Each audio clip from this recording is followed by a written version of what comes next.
Pénurie de médicaments et de nourriture, coupure d'électricité. Depuis décembre 2022, les habitants du Haut-Karabakh subissent les conséquences d'un blocus imposé par l'Azerbaïdjan.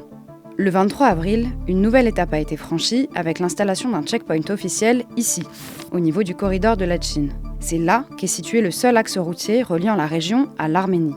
Mais pourquoi l'Azerbaïdjan cherche-t-il à isoler cette région? Et d'ailleurs, le Haut-Karabakh, qu'est-ce que c'est?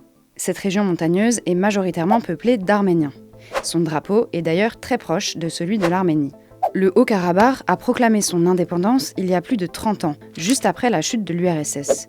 Mais l'Azerbaïdjan considère que la région fait partie de son territoire. Et cette république, autoproclamée en 1991, n'est reconnue par aucun membre de l'ONU. Dans les années 90, les combats avaient déjà fait des milliers de morts. La situation est restée tendue et en 2020, une nouvelle guerre a éclaté. An old conflict has boiled over into new violence as Armenia and Azerbaijan confront each other over the disputed Nagorno-Karabakh region.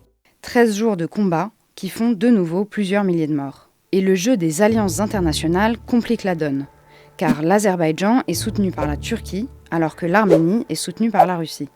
Fin 2020, après la progression des troupes azerbaïdjanaises, le président arménien Nikol Pachinian a accepté de signer un accord pour mettre fin aux hostilités. Négocié sous la médiation de la Russie, cet accord permet à l'Azerbaïdjan de conserver les territoires qu'il a conquis. Le Karabakh, qui s'étendait jusqu'alors sur environ 11 000 km², soit quasiment la superficie de l'Île-de-France, perd à ce moment-là une grande partie de son territoire. De quoi provoquer la colère des Arméniens. Et l'installation du checkpoint à Latchine, qui coupe officiellement le dernier lien du Karabakh avec l'Arménie, vient donc raviver ces tensions.